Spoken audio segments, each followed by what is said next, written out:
Pukul pengendara motor pemuda tanpa busana diamankan.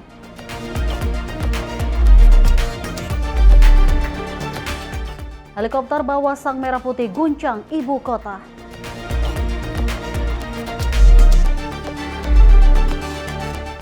Komisi 10 DPR ungkap 400 sekolah terdampak gempa NTT.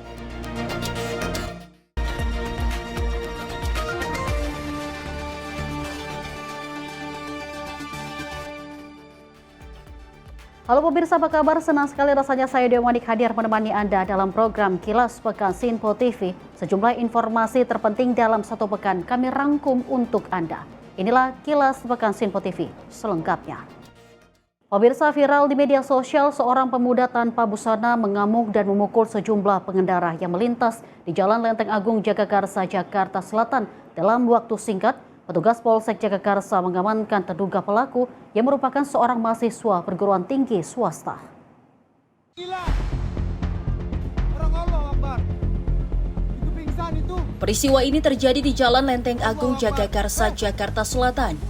Pelaku yang diduga merupakan seorang mahasiswa perguruan tinggi swasta ini memukuli sejumlah pengendara sepeda motor yang melintas tanpa sebab. Aksi pemukulan ini terekam video amatir dan viral di sosial media. Petugas kepolisian Polsek Jagakarsa dalam waktu singkat berhasil mengamankan terduga pelaku. Kapolsek Jagakarsa Kompol Nurmadewi mengatakan, berdasarkan hasil pemeriksaan sementara, terduga pelaku C mengakui perbuatannya. Saat itu dia dalam pengaruh minuman keras. Telusuri, kemudian kita amankan dulu. Semalam kita sudah datang ke TKP, kemudian juga kita meminta saksi-saksi yang lihat, lanjut kita membawa ke Polsek Jagakarsa. Kemudian setelah itu kita meminta keterangan bahwa yang diduga melakukan dia meminum satu botol yang memabukkan. Kalau dia mengaku sendiri di sekolah perguruan tinggi di sini. Berarti bukan ODGJ ya, Bu? Tidak. Terduga pelaku masih menjalani proses penyelidikan guna mengetahui secara pasti rangkaian kejadian dan motif aksinya. Kasus ini dalam penanganan Polsek Jagakarsa. Sementara polisi masih menunggu laporan dari pihak yang merasa menjadi korban. Dari Jakarta, jurnalis Sinpo TV melaporkan.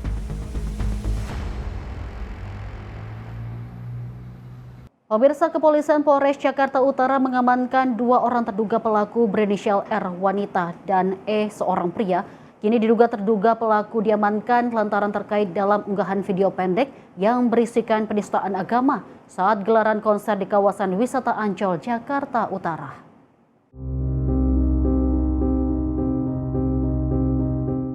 Didampingi Wali Kota Jakarta Utara, pihak Majelis Ulama Indonesia Jakarta telah melaporkan adanya kasus penistaan agama ke Polres Metro Jakarta Utara. Dalam kesempatan ini, selain menyayangkan kejadian tersebut, pihak pelapor juga membacakan dengan tegas pernyataan sikap terkait praktik promosi minuman beralkohol dengan simbol agama, agar kepolisian dapat menindak dengan cepat dan juga transparan.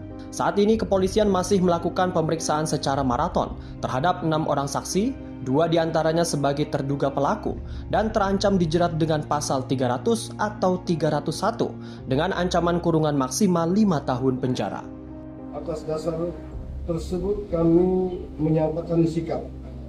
Pertama, kami Majelis Ulama Indonesia dengan tegas mengecam terhadap terjadinya praktek promosi minuman beralkohol dengan menggunakan simbol agama atau ayat suci Al-Quran yang dapat merendahkan, melecehkan, atau mengeksploitasi simbol dan identitas agama, terlebih apabila digunakan untuk memasarkan minuman beralkohol. Kedua, kami minta aparat penegak hukum dengan secepatnya proses hukum secara objektif, transparan, dan profesional. Yang ketiga, kami menghimbau seluruh umat Islam dan masyarakat Jakarta Utara untuk tetap tenang, tidak melakukan tindakan anarkis, tidak melakukan kerusakan, dan tidak main hakim sendiri. Kita sama-sama jaga kenyamanan, keamanan, dan kondusivitas Jakarta Utara. Setelah kami terima laporan polisi tersebut, kami melakukan secara maraton pemeriksaan saksi-saksi kita panggil, ada yang kita jemput. Sampai saat ini ada 6 saksi yang sudah kita periksa. Kemudian kami masih ingin menambahkan untuk saksi pidana nanti juga akan kita periksa dalam hari ini atau besok. Selanjutnya, selain memeriksa saksi, dari pihak penyidik juga sudah melakukan penyitaan bukti otentik elektronik. Jadi ada 2 yang kita ambil untuk bukti elektroniknya yang mengarah pada pembuktian penistaan agama. Posisi saat ini untuk terduga pelaku penistaan saat ini sudah diamankan di Polres Metro Jakarta Utara. Seorang perempuan berinisial R dan laki-laki berinisial E. 2 yang kita arah penyidikan. Rencananya nanti malam akan digelarkan, paling lambat besok ada waktu 24 jam dari tadi pagi untuk menentukan meningkatkan menjadi proses sidik. Sebelumnya, seorang perempuan yang merupakan penonton konser memberikan tantangan ke penonton lainnya untuk membacakan surat Ad-Duha, salah satu ayat suci Al-Quran, dengan berhadiahkan minuman keras. Bahkan, terekam juga salah satu penonton yang berhasil melafalkan surat Ad-Duha hingga banyak yang bersorak bergembira usai penonton tersebut mendapatkan miras sebagai hadiahnya. Tim redaksi Sinpo TV melaporkan. Badan Narkotika Nasional atau BNN kembali melakukan penggerebekan di Kampung Bahari, Tanjung Priok, Jakarta Utara pada Kamis pagi. Pemirsa, kawasan ini merupakan salah satu titik rawan peredaran narkotika dan kembali menjadi perhatian setelah aparat melakukan penindakan terhadap jaringan narkoba.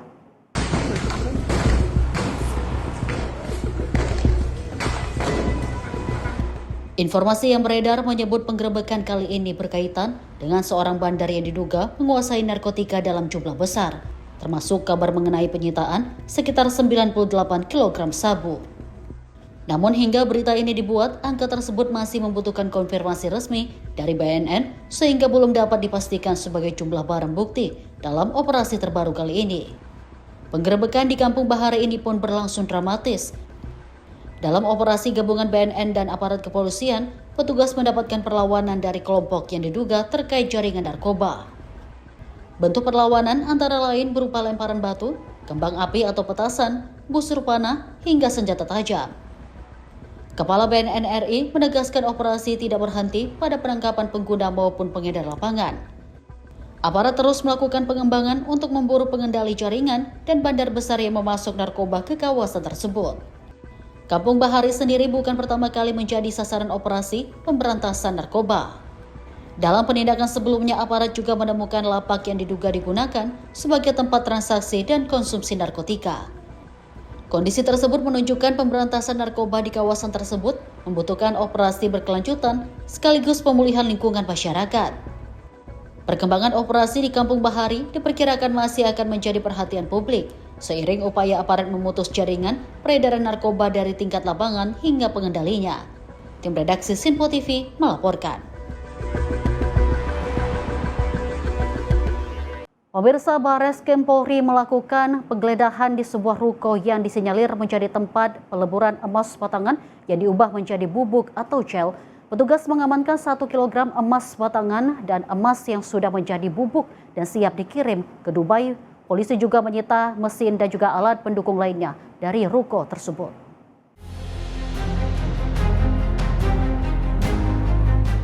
Tim Direktorat Tindak Pidana Tertentu melakukan penggeledahan di sebuah ruko di Sunter Agung, Tanjung Priok, Jakarta Utara pada Senin malam. Usai membongkar sindikat penyeludupan emas ilegal yang dilakukan 2 warga negara India pada 2 bulan lalu, petugas kembali menggeledah sebuah ruko yang disinyalir menjadi tempat peleburan dan pengemasan emas ilegal untuk diseludupkan ke Dubai, Uni Emirat Arab. Dari ruko tersebut, petugas menemukan hasil produk serta alat berat untuk meleburkan batangan emas menjadi bubuk yang nantinya dikemas ke dalam pakaian dalam pria maupun wanita. Tidak hanya itu, guna mengelabui petugas agar tidak terdeteksi X-ray di bandara, para tersangka mencampur bubuk emas dengan bahan tertentu agar menjadi gel. Hal ini merupakan modus yang terbilang baru. Rekan-rekan sudah melihat sendiri bagaimana proses mereka mempersiapkan untuk melakukan penyelundupan ini. Yang jelas bahannya adalah dari pertambangan emas ilegal di seluruh wilayah Indonesia, kemudian mereka transaksikan, diterima di sini, kemudian diproses dengan modus-modus yang ada yang bentuk bubuk ataupun ada batangan dan sebagainya untuk menghindari pemeriksaan di Bandara Soekarno-Hatta. Pada intinya adalah kami dari Direktorat Tipiter Barreskrim Polri bermaksud untuk memutus rantai transaksi mereka sehingga kebutuhan untuk ekspor ilegal ini berkurang ataupun malah habis hilang, sehingga kegiatan-kegiatan illegal mining di seluruh wilayah Indonesia itu bisa hilang. Mungkin itu tujuan kami sesuai dengan perintah Bapak Presiden Republik Indonesia kepada Bapak Kapolri dan Bapak Panglima TNI. Semua aparat diminta untuk melakukan penegakan hukum terkait kegiatan illegal mining. Dengan adanya penindakan hukum atas penyelundupan emas yang digagalkan polisi ini, diharapkan dapat menghilangkan kegiatan pertambangan ilegal di seluruh wilayah Indonesia. Hal ini sesuai dengan perintah Presiden Prabowo Subianto dan juga Kapolri, serta Panglima TNI dalam membasmi tambang-tambang ilegal. Dari Jakarta Utara, jurnalis Simpo TV melaporkan. Memasuki hari keempat penanganan gempa magnitudo 7,7 di Nusa Tenggara Timur, tim SAR gabungan terus menyisir sejumlah wilayah terdampak. Hingga Senin malam tercatat 202 orang menjadi korban, sementara dukungan kesehatan juga diperkuat untuk menjangkau warga yang berada di wilayah terisolasi.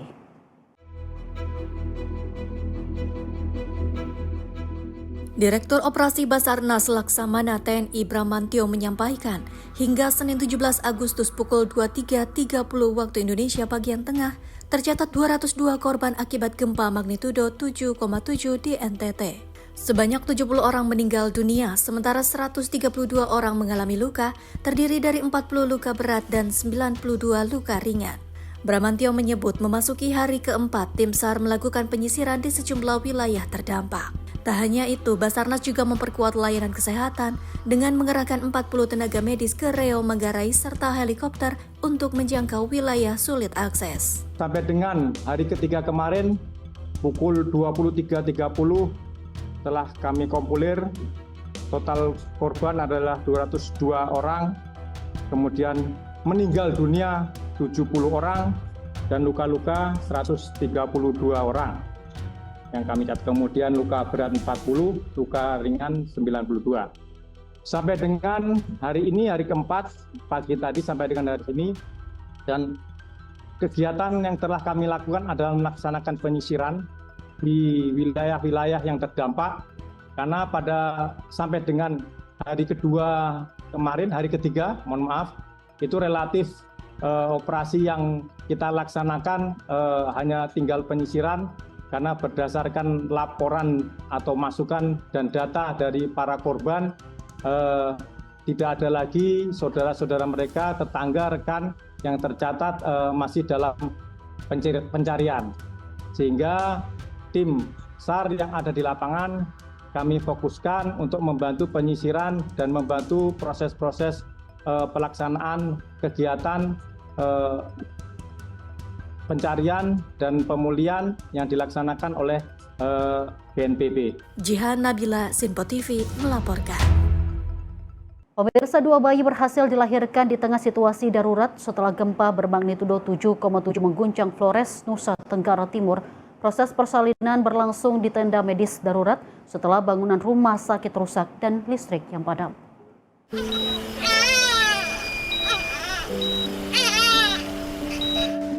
Tenaga kesehatan di Rumah Sakit Regional Aira Mona Gekeo harus berjuang memberikan pertolongan persalinan di tengah gempa susulan, kerusakan peralatan medis, dan padamnya listrik.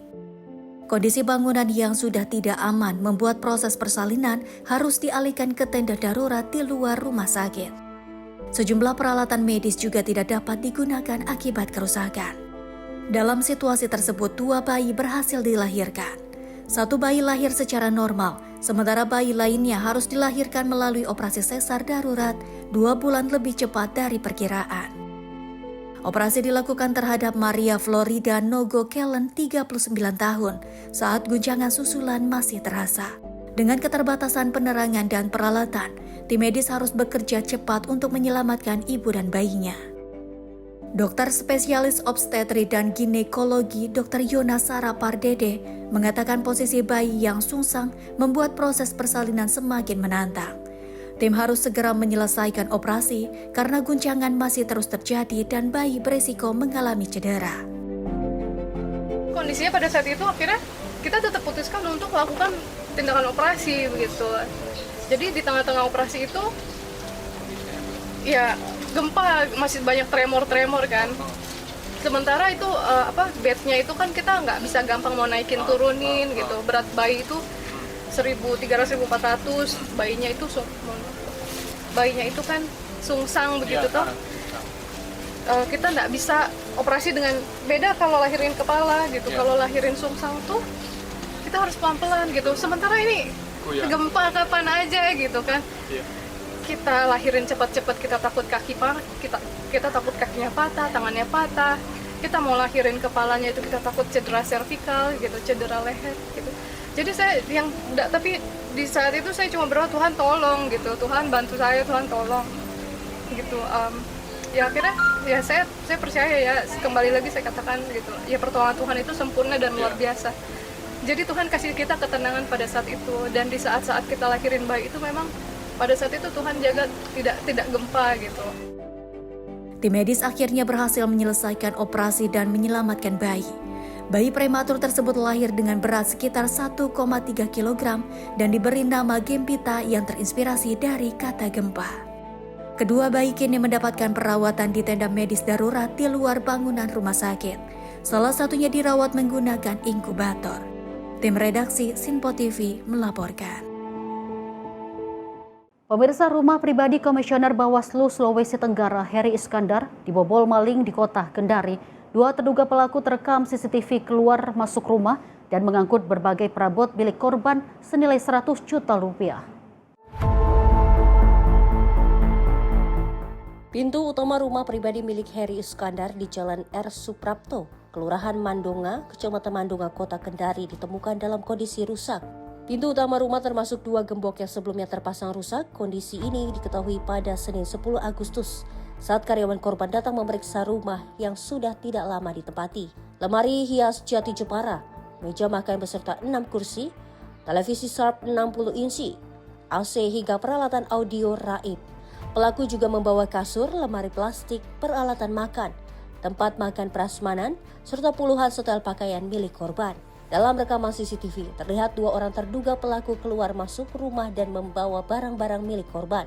Kasat Reskrim Polresta Kendari, Kompol Weliwantu Malau, membenarkan pihaknya telah menerima pengaduan terkait dugaan pencurian ini. Identitas terduga pelaku telah dikantongi. Tim Buser 77 Satreskrim Polresta Kendari melakukan pengejaran. Akibat kejadian ini, korban mengalami kerugian sekitar 100 juta rupiah. Mutiara Aina Putri, tim redaksi Sinpo TV melaporkan.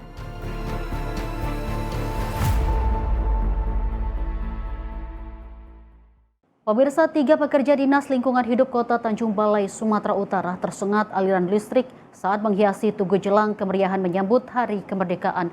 Korban mendapatkan perawatan intensif di Rumah Sakit Umum Daerah Tanjung Balai. Seorang warga merekam detik-detik saat petugas berusaha mengevakuasi pegawai Dinas Lingkungan Hidup Kota Tanjung Balai yang tak sadarkan diri. Diduga pegawai tak sadarkan diri akibat kesetrum aliran listrik saat menghias Tugu Jalan Cokro Aminoto, Tanjung Balai dalam menyambut Hari Kemerdekaan. Petugas dibantu warga bahu-membahu mengevakuasi para korban untuk kemudian dilarikan ke rumah sakit terdekat. Umil Khairiah, Kabid Dinas Lingkungan Hidup Kota Tanjung Balai, membenarkan peristiwa naas ini. Menurutnya, saat itu ketiga pekerja ditugaskan untuk menghias dan mempercantik Tugu dengan pemasangan bendera.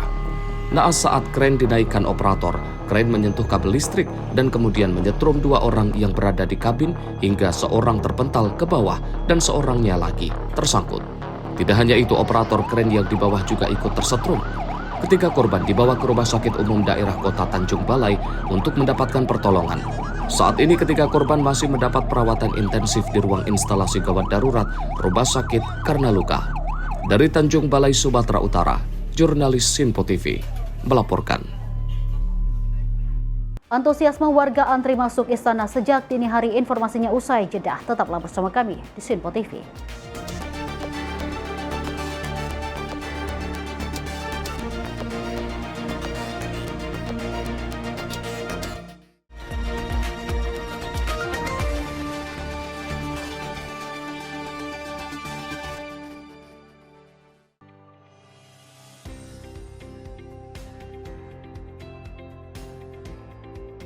Beragam informasi terbaru hadir menemani Anda sebelum memulai hari. Waktu terbaik dengan rangkaian topik terpilih, dikemas dengan ulasan yang mendalam. Mengangkat isu yang tengah menjadi pembicaraan paling hangat, agar pagi Anda lebih semangat. Jadi pastikan pagi hari Anda lebih bermakna bersama rangkaian berita yang telah kami rangkum untuk Anda. Sembarakan pagi Anda bersama Menyapa Indonesia Pagi. Setiap Senin hingga Jumat pukul 5 pagi. Hanya di Sinpo TV.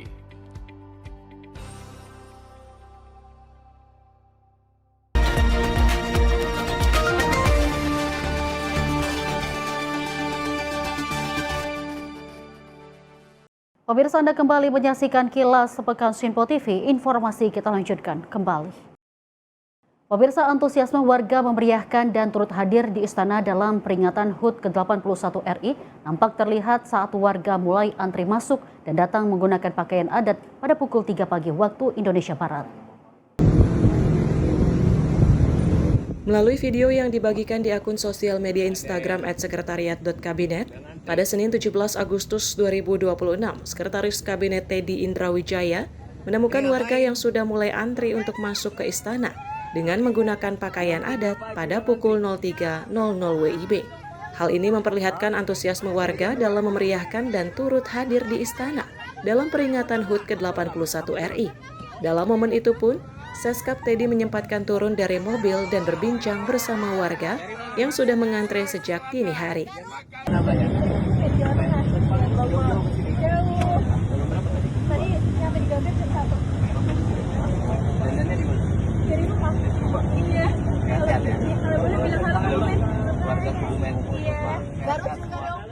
Tim redaksi Sinpo TV melaporkan. Pemirsa, Presiden Prabowo Subianto mengajak peserta upacara HUT ke-81 RI mengheningkan cipta dan mendoakan korban bencana. Pesan tersebut disampaikan sebelum prosesi mengheningkan cipta di Istana Merdeka, Jakarta. Peringatan HUT ke-81 kemerdekaan Republik Indonesia di Istana Merdeka, Jakarta, Senin 17 Agustus berlangsung penuh hikmat. Presiden Prabowo Subianto mengajak seluruh peserta upacara mengenang jasa para pahlawan sekaligus mendoakan masyarakat yang terdampak bencana. Ajakan tersebut disampaikan Presiden Prabowo sebelum prosesi mengheningkan cipta. Presiden menegaskan bahwa perayaan kemerdekaan bukan hanya momentum sukacita, tetapi juga menjadi kesempatan untuk menunjukkan kepedulian kepada warga yang tengah menghadapi musibah di sejumlah wilayah Indonesia. Saudara-saudara sekalian, marilah kita mengheningkan cipta untuk mengenang arwah dan jasa para pahlawan kemerdekaan bangsa yang telah berkorban jiwa dan raga untuk kemerdekaan dan kehormatan bangsa Indonesia, serta mendoakan saudara-saudara kita yang terdampak bencana alam di Sumatera, Nusa Tenggara Timur, dan di wilayah Indonesia lainnya.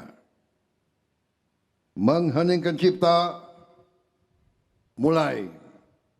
Semangat kebersamaan juga ditunjukkan sejumlah menteri dan pejabat negara yang memperingati HUT ke-81 RI bersama masyarakat di daerah terdampak gempa Nusa Tenggara Timur. Kehadiran mereka menjadi bagian dari upaya pemerintah memastikan penanganan bencana berjalan dan kebutuhan warga terdampak dapat segera dipenuhi. Tim redaksi Sinpo TV melaporkan. Pemirsa, sebanyak 8 helikopter gabungan TNI dan Polri tampil melakukan atraksi terbang beriringan serta mengibarkan bendera merah putih di langit Jakarta dalam rangkaian peringatan HUT ke-81 RI. Kibaran sang saka di udara bebas ini menjadi simbol keteguhan kedaulatan bangsa sekaligus menambah kemeriahan puncak peringatan HUT ke-81 kemerdekaan Republik Indonesia. 8 helikopter dari TNI, Angkatan Udara dan Polri melakukan atraksi dalam rangkaian upacara peringatan detik-detik proklamasi atau Hari Ulang Tahun ke-81 RI di langit Istana Merdeka Jakarta Pusat pada Senin pagi. Suasana di sekitar Monumen Nasional mendadak bergurumuh dan dipenuhi sorak-sorai histeris warga. Tak kalah helikopter milik TNI Angkatan Udara melintas gagah membawa bendera merah putih berukuran raksasa. Helikopter tersebut membentuk formasi dengan membawa bendera merah putih berukuran besar. Atraksi tersebut juga sekaligus menandai dimulainya upacara detik-detik proklamasi kemerdekaan Indonesia. Sejumlah tamu yang hadir langsung terlihat antusias melihat atraksi di langit Istana Merdeka tersebut. Usai atraksi tersebut, upacara pun segera dilangsungkan. Total ada sebanyak 81 armada TNI Angkatan Udara yang dikerahkan dalam rangkaian upacara tahun ini. Tim redaksi Sinpo TV melaporkan. Pasukan penerjun dari Kopassus TNI menampilkan aksi pengibaran bendera raksasa bertuliskan angka 81 serta bendera bergambar Presiden Prabowo Subianto di angkasa.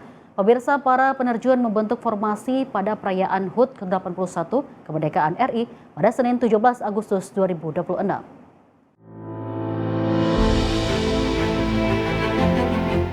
Peringatan kemerdekaan ke-81 diperiahkan oleh aksi dari pasukan penerjun Kesatuan Komando Pasukan Khusus atau Kopassus TNI pada Senin 17 Agustus 2026. Melalui tayangan di kanal YouTube Sekretariat Presiden, para penerjun terlihat membentuk formasi dan mengibarkan bendera bertuliskan 81 Indonesia berdaulat, adil, dan makmur. Selain itu, para penerjun juga membentuk formasi sembari mengibarkan bendera bergambar foto Presiden Prabowo Subianto di angkasa. Pengibaran yang dilakukan merupakan bentuk kehormatan, patriotisme, serta rasa cinta tanah air di bawah kepemimpinan kepala negara. Tim redaksi Sinpo TV melaporkan. Sementara itu, pemirsa, dalam rangka memperingati Hari Kemerdekaan ke-81, sejumlah atraksi kreatif dihadirkan untuk memeriahkan pesta rakyat pada Malam Merdeka di kawasan Monas dan Bundaran Hotel Indonesia. Karnaval kendaraan hias, imersif, video mapping, dan drone show memeriahkan langit Jakarta pada puncak perayaan malam hari.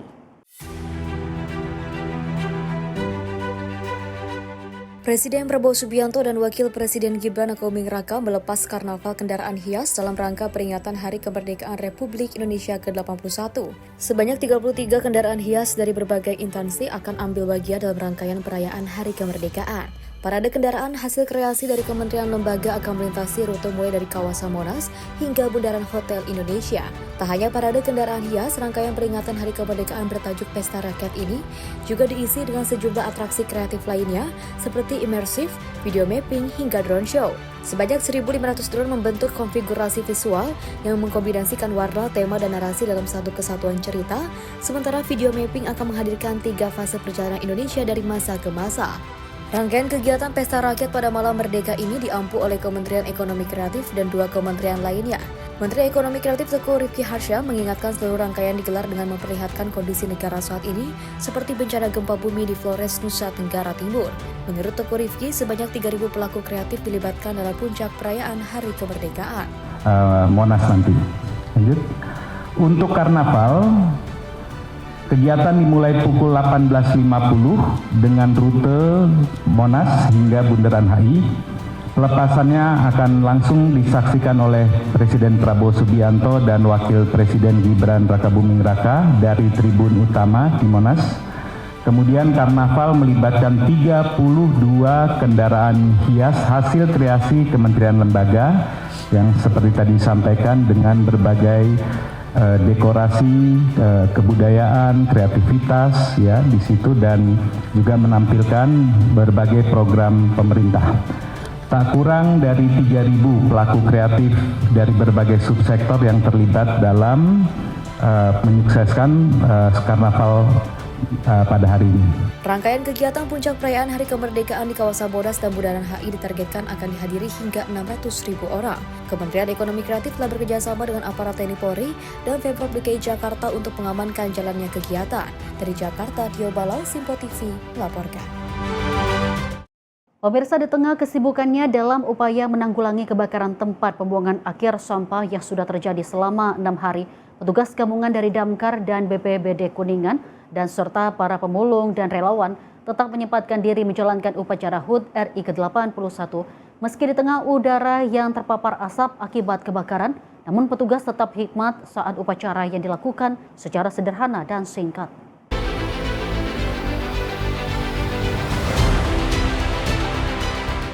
Tak hanya di lapangan dan tempat-tempat khusus, upacara HUT Kemerdekaan Republik Indonesia yang ke-81 juga dilakukan di tengah tempat pembuangan akhir sampah yang terbakar selama 4 hari di Desa Cimiru, Kecamatan Jalaksana, Kabupaten Kuningan, Jawa Barat pada Rabu siang.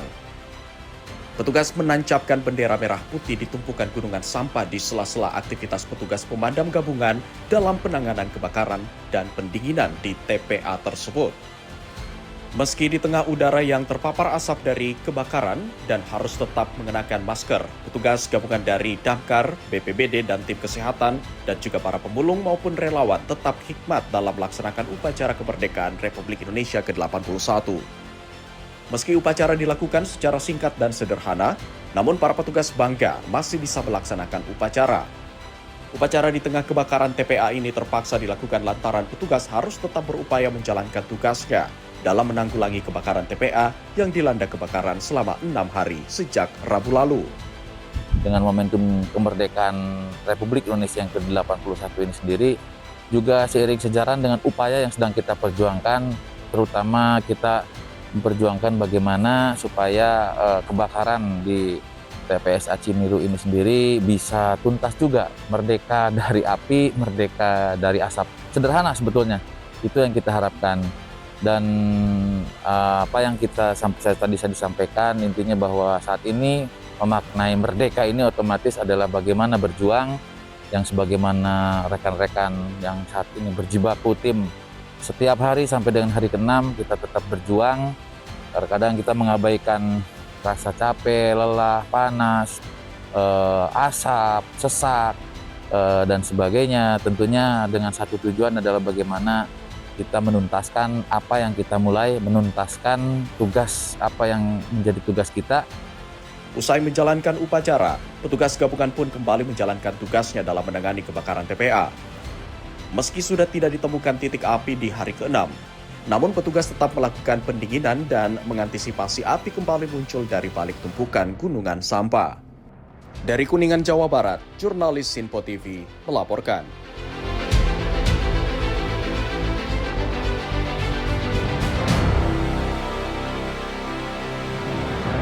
Pemirsa, Presiden Prabowo Subianto menghadiri sidang tahunan MPR RI dan sidang bersama DPR DPD RI tahun 2026 yang digelar di Kompleks Parlemen Senayan, Jakarta. Tiba di gedung di Kompleks Parlemen, Presiden Prabowo Subianto tampak disambut Ketua MPR Ahmad Muzani dan Ketua DPD Sultan B. Najamuddin. Ketiganya lalu berjalan memasuki Gedung Nusantara.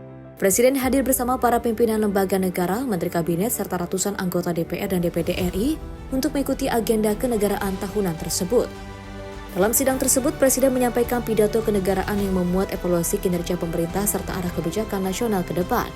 Sidang tahunan dan sidang bersama ini menjadi momen penting menjelang peringatan Hari Ulang Tahun ke-81 Kemerdekaan Republik Indonesia pada 17 Agustus mendatang. Tim redaksi Simpo TV melaporkan. Masih dalam informasi dari Presiden Prabowo Subianto yang menghadirkan momen berbeda dalam sidang tahunan MPR RI 2026 di Kompleks Parlemen Senayan, Jakarta. Dalam pidatonya, Presiden Prabowo memberikan panggung kepada Joko Purnomo, petani asal Ngawi, Jawa Timur, untuk menyoroti capaian ketahanan pangan nasional. Sebagai wakil dari para petani Indonesia, para pahlawan bangsa, produsen pangan bagi seluruh rakyat Indonesia. Ada momen berbeda dalam sidang tahunan MPR RI 2026 di Kompleks Parlemen Senayan, Jakarta. Presiden Prabowo Subianto secara khusus memperkenalkan seorang petani dari Kabupaten Ngawi, Jawa Timur di hadapan para anggota MPR dan tamu kenegaraan. Joko Purnomo, Ketua Kelompok Tani dari Desa Purwosari Ngawi, disebut telah mengabdi selama 20 tahun di sektor pertanian. Prabowo menyebut intervensi pemerintah melalui penyediaan air, teknologi hingga pupuk telah memberikan dampak terhadap produktivitas petani. Joko kini disebut mampu memanen padi hingga 3 kali dalam setahun dengan produktivitas mencapai 9 ton per hektar. Hari ini hadir di tengah-tengah kita mengundang Saudara Joko Purnomo. Bapak Joko ini Ketua Kelompok Tani dari Desa Purwosari, Kabupaten Ngawi, Jawa Timur. Pak Joko telah 20 tahun bertani. Dengan air, teknologi, dan pupuk yang telah disediakan oleh pemerintah, ia sekarang mampu panen 3 kali setahun. Dengan produktivitas sampai 9 ton padi per hektar. Penurunan harga pupuk 20% ikut memangkas biaya produksinya. Mana Pak Joko? Kita tepuk tangan untuk Pak Joko. Sebagai wakil dari para petani Indonesia, para pahlawan bangsa, produsen pangan bagi seluruh rakyat Indonesia. Dalam sidang tersebut, Prabowo kemudian mengaitkan keberhasilan petani dengan pentingnya kedaulatan pangan bagi sebuah negara. Menurut Prabowo, kekuatan militer dan teknologi tidak akan berarti jika kebutuhan pangan masyarakat tidak terpenuhi. Tim redaksi Sinpo TV melaporkan.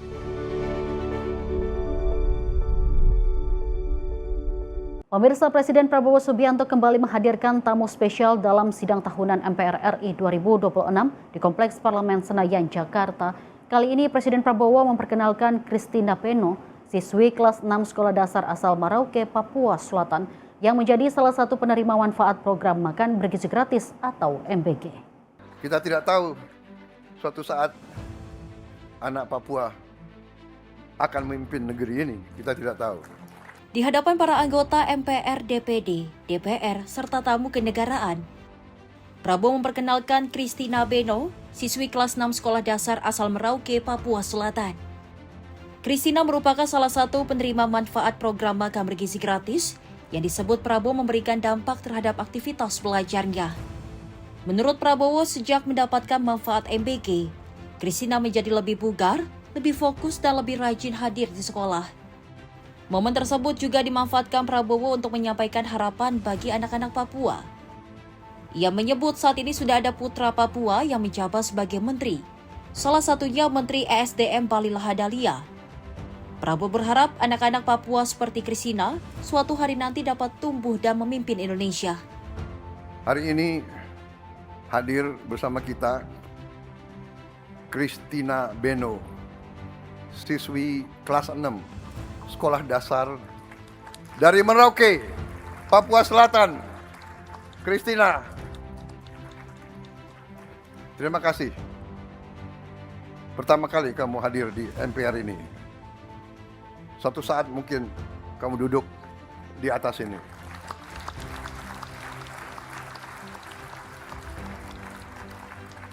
Sekarang sudah ada Menteri ESDM dari Papua. Kita tidak tahu suatu saat anak Papua akan memimpin negeri ini. Kita tidak tahu. Prabowo kemudian menekankan satu porsi makanan bagi anak bukan sekedar makanan. Menurutnya, asupan bergizi menjadi sumber tenaga untuk belajar, serta mendukung pertumbuhan otak, tulang, dan otot. Karena itu, Prabowo menegaskan pembangunan manusia Indonesia harus dimulai dari pemenuhan kebutuhan dasar, terutama gizi. Ia menyebut tidak boleh ada anak Indonesia yang belajar dalam keadaan lapar, karena kondisi tersebut dapat menghambat proses belajar. Di akhir penyampaiannya, Prabowo mengajak seluruh peserta sidang memberikan apresiasi kepada Christina serta seluruh anak Indonesia, termasuk kelompok ibu hamil dan lanjut usia yang juga menjadi penerima manfaat program. Pemerintah menegaskan negara akan terus hadir untuk memastikan masyarakat mendapatkan pemenuhan kebutuhan dasar, termasuk makanan bergizi. Tim redaksi Simpo TV melaporkan.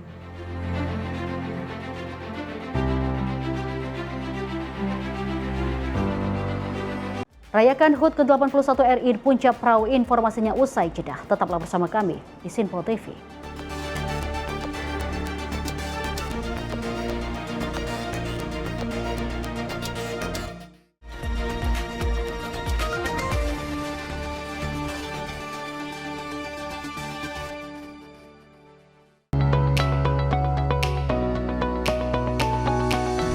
Kami hadir menyapa malam Anda dengan sajian yang menarik dan ulasan yang mendalam sepanjang hari. Akhiri aktivitas Anda dengan berbagai perkembangan peristiwa yang terjadi sepanjang hari. Disajikan secara lugas dan berkualitas sebagai refleksi perjalanan hari Anda. Sepanjang hari, berbagai informasi penting nasional dan mancanegara terus bergerak dan berkembang. Kami merangkum untuk Anda sebagai ikhtisar akhir hari dalam Menyapa Indonesia Malam, setiap Senin hingga Jumat, hanya di Simpo TV.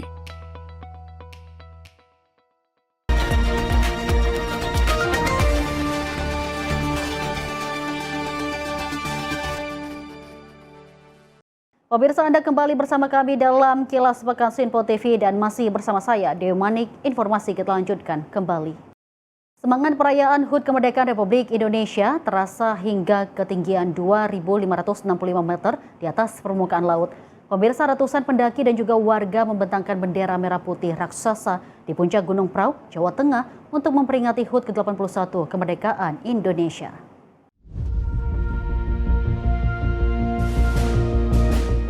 Bendera merah putih raksasa membentang di sepanjang punggung Gunung Prau pada Senin 17 Agustus 2026. Ratusan pendaki dan warga berkumpul di ketinggian untuk mengikuti perayaan HUT ke-81 Kemerdekaan Indonesia.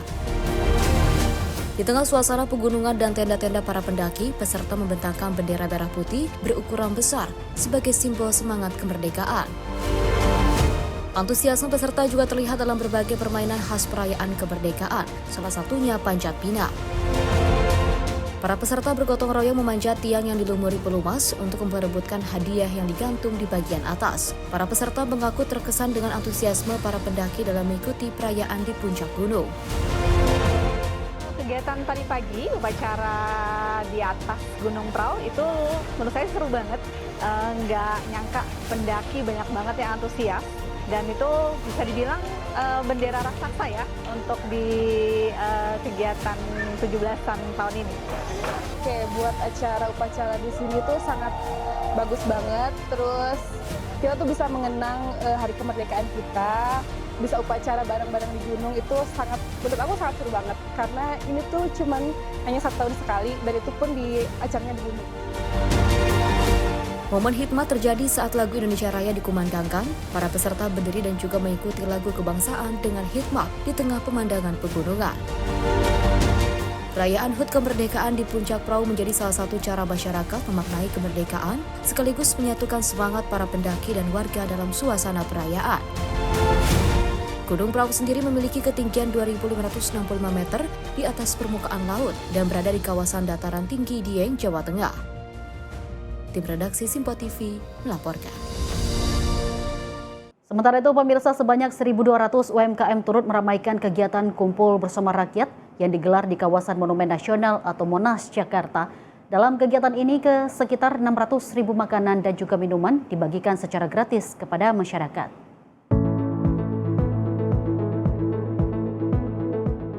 Ribuan pelaku usaha mikro, kecil, dan menengah atau UMKM hadir dalam kumpul bersama rakyat di kawasan Monas, Jakarta. Sebanyak 1.200 UMKM turut membawa produk unggulan mereka untuk diperkenalkan secara langsung kepada masyarakat. Dalam kegiatan ini, sekitar 600.000 makanan dan minuman dibagikan secara gratis.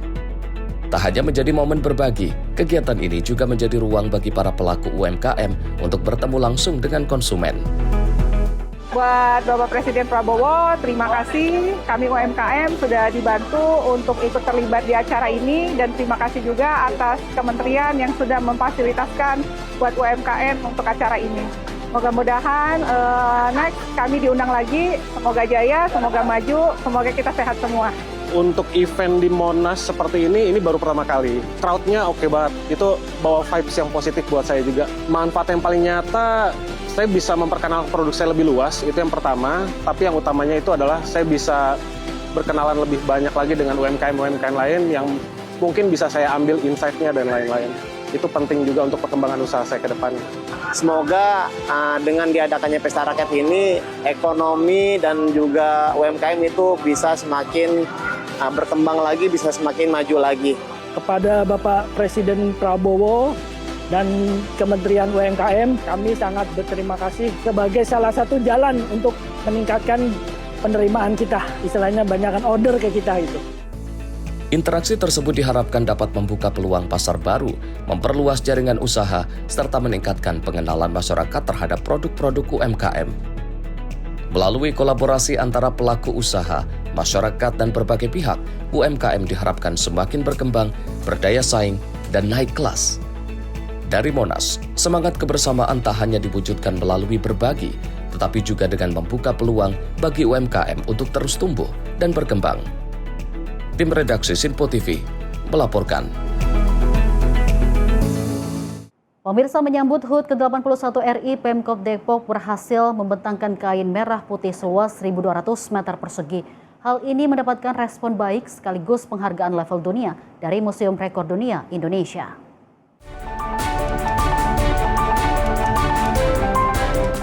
Menyambut hari ulang tahun ke-81 kemerdekaan Republik Indonesia, PT PP Property Agency Apartemen berkolaborasi dengan pemerintah kota Pemkot Depok berhasil membentangkan kain merah putih seluas 1.200 meter persegi dengan panjang 120 meter dan lebar 10 meter di Gedung Hunian Agency Apartemen, Jalan Margonda Raya pada Minggu 16 Agustus 2026.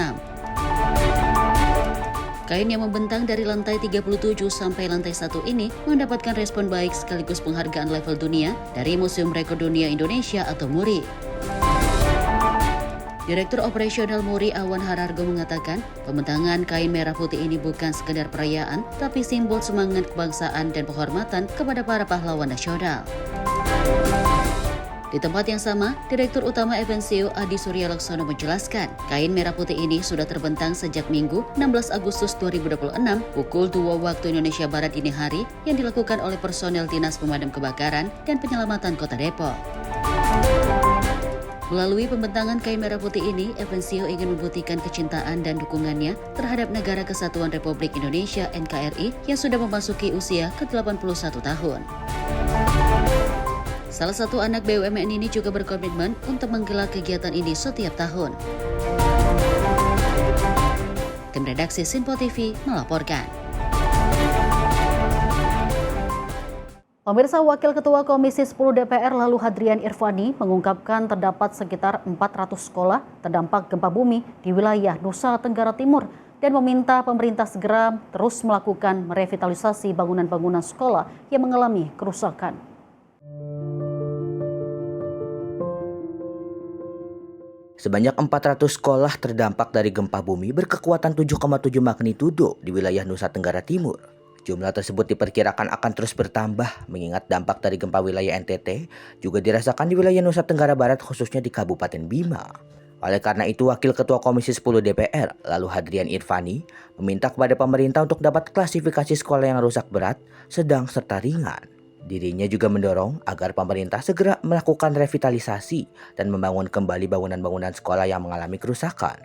Ya, per hari ini kami sudah menerima data dari Kementerian Pendidikan Dasar dan Menengah tentunya, serta dari pemerintah daerah, kurang lebih sekolah yang terdampak itu 400 sekolah, kurang lebih per hari ini. Nah, ini masih terus berkembang karena kami meminta untuk diklasifikasikan rusak berat, rusak sedang, dan rusak ringan. Nah, upaya yang dilakukan hari ini selain memutakhirkan data, tentu langkah-langkah cepat dalam rangka merevitalisasi bahkan membangun kembali bangunan-bangunan yang tergolong bangunan sekolah ini yang tergolong rusak berat itu terus dilakukan. Kemudian di samping melihat bangunan sekolah, kami juga meminta untuk menginventarisir guru, siswa, dan tenaga pendidik lainnya yang terdampak akibat gempa. Dari Jakarta, Fahrizal Ahmad Amin, Sinpo TV melaporkan. Kita beralih ke informasi dari mancanegara. Pemirsa, militer Israel mengklaim telah menutup 2 jalur terowongan bawah tanah sepanjang sekitar 2 km di Gaza Tengah dan Selatan. Operasi ini menuai kritik karena menutup terowongan dinilai dapat berdampak pada infrastruktur sipil termasuk jaringan air dan saluran pembuangan.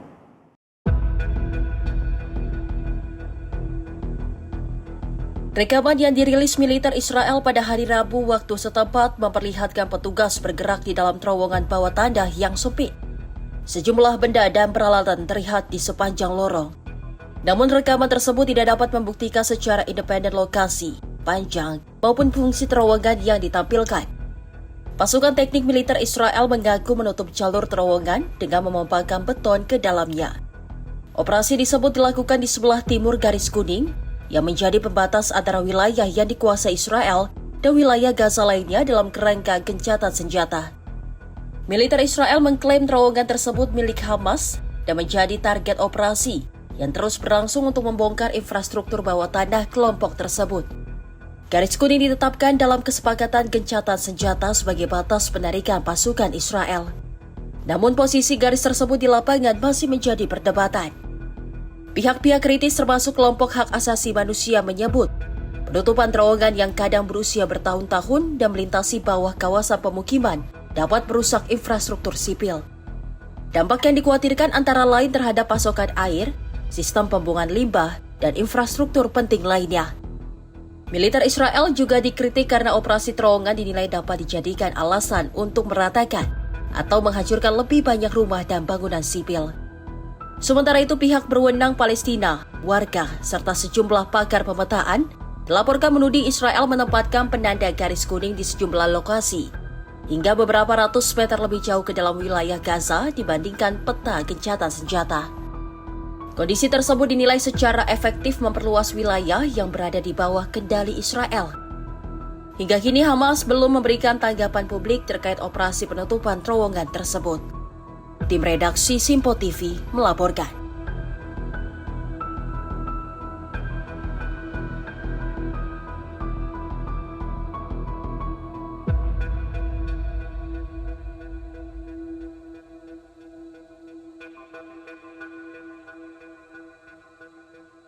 Pemirsa, penembakan mematikan terjadi di kampus sekolah menengah pertama Universitas Ateneo de Zamboanga, Filipina Selatan. Seorang siswa tewas sementara pelaku yang juga merupakan siswa ditemukan meninggal dunia. Tim SWAT dan kendaraan darurat bergegas menuju kampus di kota Zamboanga. Sejumlah kerabat terlihat berkumpul di luar gerbang, sementara petugas keamanan menutup akses masuk ke area sekolah. Menurut laporan awal kepolisian, seorang siswa kelas 9 memasuki sekolah dengan membawa senjata api sebelum melepaskan tembakan. Seorang siswa kelas 10 tewas dalam insiden tersebut, sementara pelaku kemudian mengakhiri hidupnya sendiri. Pihak berwenang mengatakan insiden tersebut disiarkan secara langsung menggunakan kamera yang dikenakan di tubuh. Kegiatan belajar mengajar dihentikan dan para siswa dievakuasi dari kampus. Polisi kini menyelidiki bagaimana senjata dapat dibawa masuk ke lingkungan sekolah serta motif di balik serangan. Presiden Filipina Ferdinand Marcos Jr. telah memerintahkan penyelidikan menyeluruh sekaligus meminta langkah penguatan keamanan di sekolah. Insiden ini menjadi penembakan mematikan kedua di sekolah yang dilaporkan terjadi di Filipina dalam 2 bulan terakhir. Tim redaksi Sinpo TV melaporkan. Petugas pemadam kebakaran hutan berjuang sepanjang malam untuk melindungi sejumlah permukiman di Spanyol Barat. Pemirsa, kebakaran hebat melanda perbukitan di kawasan La Hurdes dan memaksa ratusan warga mengungsi. Rekaman pada Rabu dini hari waktu setempat memperlihatkan api besar membakar vegetasi di sepanjang garis pembatas kebakaran di dekat jalan di wilayah Panov Ranqueado. Sebuah kendaraan pemadam kebakaran hutan Brief terlihat berada di dekat lokasi, sementara petugas terus berupaya menahan laju api. Sekitar 700 warga masih dievakuasi dari 10 permukiman di Provinsi Cáceres.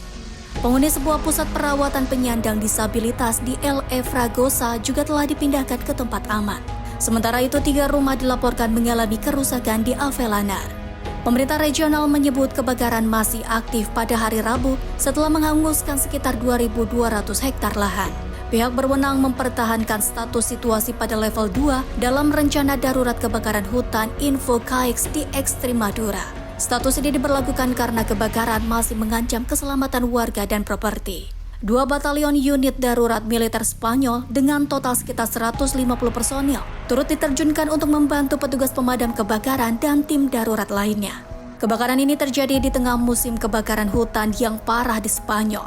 Sistem Informasi Kebakaran Hutan Eropa memperkirakan hampir 276.000 hektar lahan telah terbakar di seluruh Spanyol sepanjang tahun ini. Petugas terus berjuang mengendalikan api, sementara evakuasi warga dilakukan untuk mengurangi resiko terhadap keselamatan masyarakat.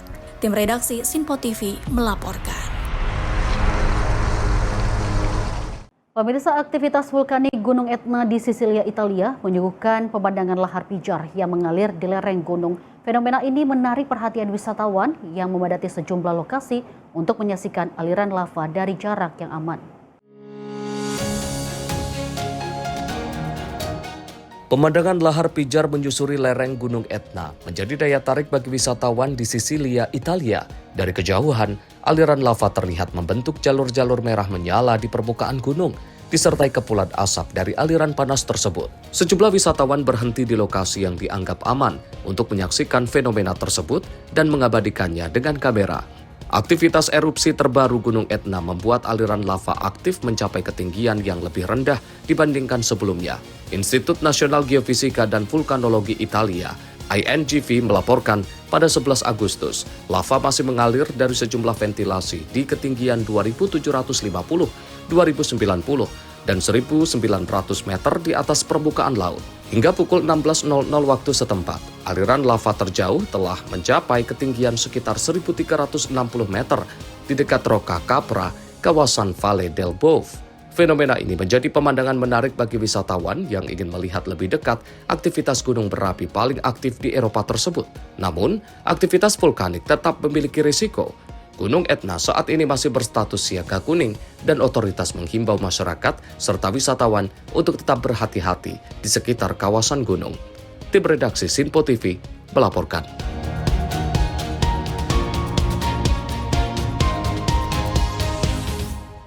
Pemirsa, informasi tadi mengakhiri perjumpaan kita di Kilas Pekan Sinpo TV. Saya Dewa Manik pamit, terima kasih atas kebersamaan Anda. Sampai jumpa.